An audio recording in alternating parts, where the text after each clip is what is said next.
Et c'est son, et c'est son, et c'est son. Encore une formidable journée, encore un formidable défi des 7 portes, la 3e édition ici à Houdain. Une édition qui avait été menacée par la pluie, mais finalement le beau temps a donné rendez-vous et on a eu du soleil. On a eu quelques craintes sur le parcours et finalement à l'arrivée, nos concurrents, après la première ou la deuxième boucle, nous ont dit que c'était formidable, des parcours formidables.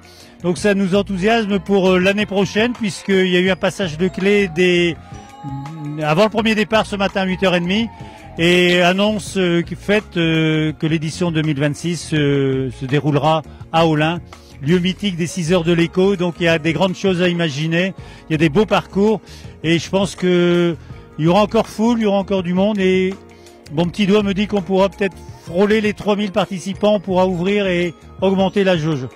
Encore une fois, je suis très content parce que les bénévoles sont remerciés de leur boulot formidable.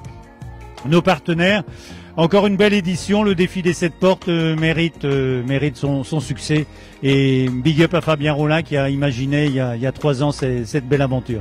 Voilà ce que je peux dire ce soir à 17h alors qu'il reste encore 10 km à faire aux derniers concurrents que Nicolas et Aurélie, nos serfilles, l'accompagnent. Mais on sera là pour, comme il est de tradition, faire une haie d'honneur pour accompagner les derniers concurrents sur les 10-20 derniers mètres.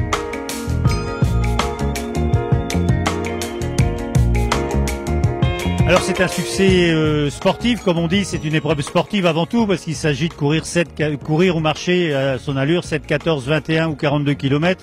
Mais c'est aussi une action solidaire, une action humanitaire, puisque à chaque porte, les concurrents collectent une clé, et les clés sont remises dans une malle, et à la fin, on compte les clés, et ça se transforme en don pour l'association Parcep, qui vient aider tous ceux qui souffrent de la sclérose en plaques, de la maladie de Charcot, de la maladie de Parkinson. Donc quand on a fini, on est doublement heureux. Nous, on est triplement heureux parce qu'on a vu des gens avec la banane du début à la fin. On a vu des gens qui ont réalisé leurs défis, mais on sait que c'est pour la bonne cause.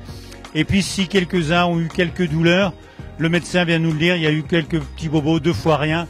On se dit qu'on a marché, on a eu des douleurs, mais c'est rien à côté de ceux qui souffrent de la sclérose en plaques, de Parkinson et de Charcot. Et ça nous fait un bien fou.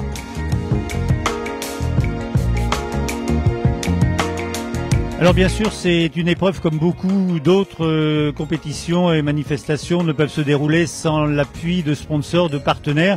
Et on a la chance d'avoir des partenaires qui sont fidèles et qui viennent nous rejoindre spontanément et qui se posent pas de questions, qui viennent comme Durand Matériaux, qui sont là présents depuis la première édition, le Crédit Mutuel, mais également l'école de kiné comme Parcep bien sûr, qui j'oublie Xina.